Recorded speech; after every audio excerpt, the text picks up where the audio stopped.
Doctor صاحب ہم جو ہمارا فارمیٹ ہوتا ہے پوڈ کاسٹ کا وہ ہوتا ہے کہ ہم بچپن سے چلتے ہیں. اچھا, تو آپ سے بھی پہلا سوال یہی ہوگا, اپنے بچپن کے بارے میں بتائیے کچھ کہ بچپن عام بچوں کی طرح تھا, شرارتی تھے, یا گھر کا ماحول مذہبی ہونے کی وجہ سے تھوڑا سا وہ ایک سیریسنس یا اس طرح کی چیزیں تھی گھر پہ؟ جی ہاں, یہ بچپن جو ہے وہ عام بچوں کی طرح ہی تھا, تو جس کے اندر تھوڑی شرارت بھی ہوتی ہے. ٹھیک ہے. اور باقی گھر کے اندر اگر ماحول جو ہے وہ مناسب ہو اور تربیت پر مبنی ہو تو یقیناً شرارتوں کی نوعیت مختلف ہوتی ہے. تو شرارتیں کچھ نہ کچھ تھیں, زندگی کا حصہ تھی, لیکن وہ ایسی نہیں تھیں کہ جو کسی کے لیے نقصان دہ ہوں. وہ ایک بچپن میں ایج میں ایک لازم حصہ ہے زندگی کا. ٹھیک ہے.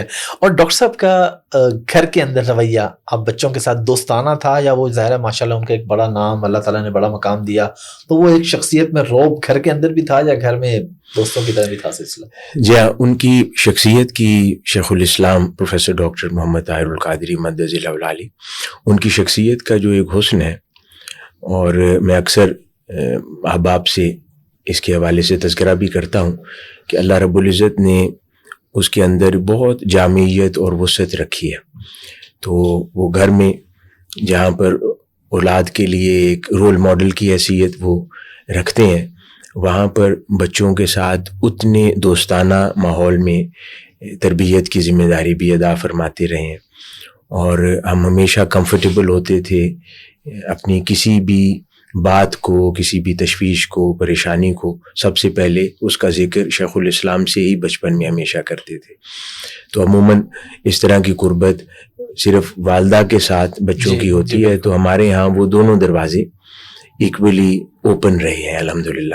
تو یہ ان کی شخصیت کی فلیکسیبلٹی ہے. اور دوسرا ایک اور جو ان کی شخصیت کا حسن ہے وہ یہ کہ بڑے ہوں یا چھوٹے بچے ہوں, وہ ایکولی سب کو پوری طرح لسننگ دینا اور مشاورت کے عمل میں شریک کرنا, امپورٹنس دینا ان کی آراء کو, اور ان بچوں کو یہ رجسٹر کروانا کہ ان کی کہی ہوئی بات بھی اتنی ہی اہمیت کی حامل ہے جتنا کسی بڑے کی.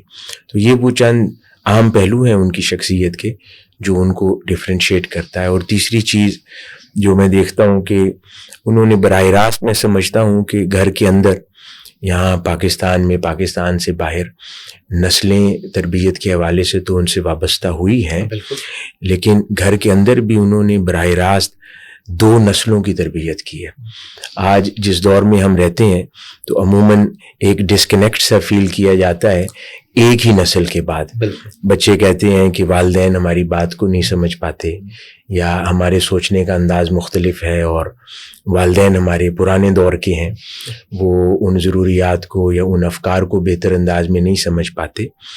تو ان کی شخصیت کا خاصہ یہ ہے کہ انہوں نے صرف ایک نسل نہیں, 2 نسلوں کی براہ راست انوالو ہو کر اور ان کی فکری اور تربیتی ضروریات کو آپ نے پورا فرمایا ہے. تو یہ میں سمجھتا ہوں کہ جامعیت ہے ان کی شخصیت کی بہت بڑی. بالکل. کبھی مار بھی پڑی آپ کو بچپن میں؟ ہاں, مار بھی پڑی. اچھا, شیخ الاسلام سے بھی؟ شیخ الاسلام سے بھی مار پڑی. اچھا, کس بات پہ کوئی یاد ہے واقعہ؟ شرارت عموماً ہوتی تھی, جیسے چھوٹی عمر میں اسکول کے بعد چھٹی کا دن ہے, گھر ہے, تو جو تو بہنیں ہیں ہماری, تو ان کے ساتھ شیخ الاسلام صرف سمجھانے کا عمل فرماتے تھے. تو جو بیٹے ہیں میں یا بڑے بھائی ہیں, تو ایسا موقع بہت کم آیا ہے, شاید خال زندگی میں 1-2 مرتبہ مجھے یاد ہو پوری زندگی میں ایسا موقع آیا ہو, تو جس کے اندر وہ شرارت کے اوپر ہی کوئی, جیسے چھٹی کا دن ہے, گھر میں شرارت کی ہے, یا بہن بھائیوں میں ایک دوسرے کو پریشان کیا ہے, تو اس کے اوپر معمولی سی سرزنش.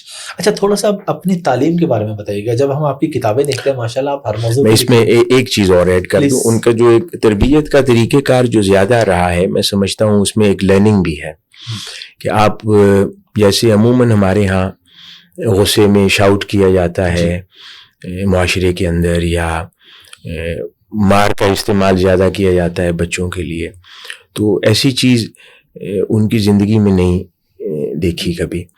اس کی بجائے آپ ہمیشہ نرمی کے ساتھ فرم ڈیسیژن فرماتے ہوئے اور ایسی پنشمنٹس یعنی اصلاح کے لیے Minor. تجویز فرماتے کہ جس کے اندر وزڈم ہوتی ہے.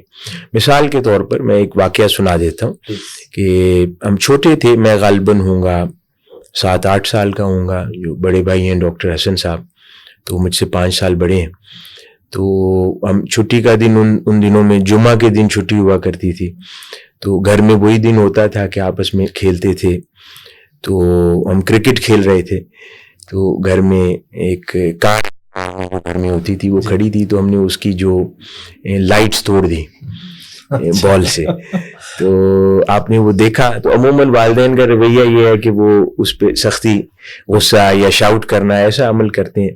تو آپ نے اس کی بجائے آپ نے فرمایا کہ یہ جو نقصان ہوا ہے آپ لوگ اپنی پاکٹ منی سے پورا کریں اس کو. تو اب آپ 1 مہینے کی پاکٹ منی سے کریں, 2 مہینے کی کریں یا 3 مہینے کی. تو اب وہ اس کے اندر نہ غصہ تھا, نہ ڈانٹ تھی, نہ مار تھا, لیکن اس عمل میں ایسی حکمت تھی کہ فور لائف لانگ جب ایک بچہ اپنی پاکٹ منی سے کسی نقصان کو پورا کرتا ہے تو وہ ریئلائز کر لیتا ہے کہ یہ چیز دوبارہ نہیں کرنی, اور چیزوں کی اہمیت سے بھی واقف ہوتا ہے. تو اس طرح کی ہمیشہ آپ کی تربیت کے اندر اس طرح کی وزڈم جو ہے وہ پائی گئی ہے. ماشاءاللہ. اپنی تعلیم کے بارے میں آپ کچھ بتائیں, کیونکہ جب ہم آپ کی کتابیں دیکھتے ہیں تو ماشاءاللہ آپ ہر موضوع پہ لکھ رہے ہوتے ہیں. تو آپ نے بنیادی تعلیم کہاں سے حاصل کی, پھر آپ کا ماسٹرز کہاں سے, پھر ایم فل اور پی ایچ ڈی وغیرہ, اور آپ کا کورس سبجیکٹ کیا ہے یا آپ کا فیوریٹ سبجیکٹ کون سا ہے؟ جی, میری اسکولنگ پاکستان سے ہے. تو پرائمری تک میں نے ایچ ایسن کالج سے تعلیم حاصل کی ہے. اس کے بعد میں Pakistan air force college Lahore وہاں پڑھتا رہا. تو انٹرمیڈیٹ میں نے پاکستان سے کیا. اس کے بعد پھر میں کینیڈا چلا گیا. ٹھیک ہے. تو وہاں یارک یونیورسٹی ٹورانٹو, تو وہاں سے اکنامکس اینڈ پولیٹیکل سائنس میں بیچلرز کیا میں نے. تو میجر میرا اکنامکس تھا اور مائنر پولیٹیکل سائنس تھا. ٹھیک ہے. اور 2005 میں نے وہاں سے اپنا بیچلرز مکمل کیا. ٹھیک ہے. اور یہاں میٹریکولیشن اور انٹرمیڈیٹ کے ساتھ ہی تو دوران تعلیم گھر میں علوم اسلامیہ اور علوم دینیہ, تو اس کی تعلیم کا سلسلہ بھی جاری رہا اساتذہ کے ساتھ. تھرو آؤٹ میں پڑھتا رہا. اور بعد ازاں جب کینیڈا بھی گیا تو وہاں بھی شیخ الاسلام نے تو اپنے شاگردوں میں سے ہی تو ایک قابل شاگرد کو ساتھ بھیجا میرے. تو وہاں میرے ساتھ ہی رہتے تھے اور علوم اسلامیہ اور دینیہ کا سلسلہ جاری رہا. تو وہ بھی مسلسل اپنی اختتام تک اور جو تکمیل تک وہ سلسلہ جاری رہا. اور بیچلرز مکمل کرنے کے بعد پھر میں فرانس آ گیا. تو وہاں سے میں نے MBA کیا انٹرنیشنل بزنس میں. تو 2007 میں وہاں سے فراغت ہوئی تو پھر پاکستان واپس آ گیا. کچھ عرصہ Lahore university of management sciences میں تو ایز ریسرچ ایسوسیٹ وابستہ ہوا. اور کم و بیش 1 سال کا عرصہ تو ماسٹرز کے بعد لمز کے ساتھ کچھ نہ کچھ لرننگ کرتا رہا. اور 2008 میں پھر یہاں سے آسٹریلیا چلا گیا اور وہاں وکٹوریا یونیورسٹی میلبرن سے میں نے اکنامکس میں انٹرنیشنل ٹریڈ میں PhD کی. تو وہ 2012 میں مکمل ہوئی. تو تب میں پاکستان واپس آ گیا. تو علوم اسلامیہ ساتھ ساتھ پڑھتا رہا. وہ ماسٹرز تک ختم ہو چکی تھی جو بنیادی کتب ہیں ساری. اس کے بعد میں 2012 میں جب پاکستان واپس آیا تو اس وقت میری جو منہاج القرآن انٹرنیشنل کی جو ایجوکیشن ڈویژن ہے جس کے پھر زیر اہتمام منہاج یونیورسٹی لاہور کام کر رہی ہے, پورے ملک میں 650 سے زائد اسکولز اور کالجز کام کر رہے ہیں. تو وہ out of passion and interest میں نے اس حصے کو اڈاپٹ کیا خدمت کے لیے اور اس کے ساتھ وابستہ ہو گیا. تو پچھلے 12 سال سے پھر اسی فیلڈ میں کام کر رہا ہوں. اس دوران جب یہ کووڈ آیا, ہر چیز لاک ڈاؤن کا شکار ہوئی, تو میں نے اس وقت فرصت پائی اور ایک آن لائن پروگرام تھا, ایڈوانسڈ سرٹیفکیشن تھی سسٹینیبلٹی اسٹڈیز میں ہارورڈ یونیورسٹی سے. تو وہ ان لاک ڈاؤن کے ایام میں پھر ہارورڈ یونیورسٹی سے وہ ایک ایڈوانسڈ سرٹیفکیشن ان سسٹینیبلٹیز بھی مکمل کی. ایز اے سبجیکٹ یا اسپیشلائزیشن کے طور پر اکنامکس کیونکہ تھرو آؤٹ میرا سبجیکٹ رہا, بیچلرز سے آن ورڈ پی ایچ ڈی تک. تو اگر اس حساب سے دیکھا جائے تو اکنامکس کا طالب علم ہوں, اور علوم اسلامیہ اور دینیہ کیونکہ وہ بھی زیر مطالعہ رہے اور ساتھ ساتھ پیرالل چلتے رہے, تو اس کی طالب علمی کا شرف بھی حاصل ہے.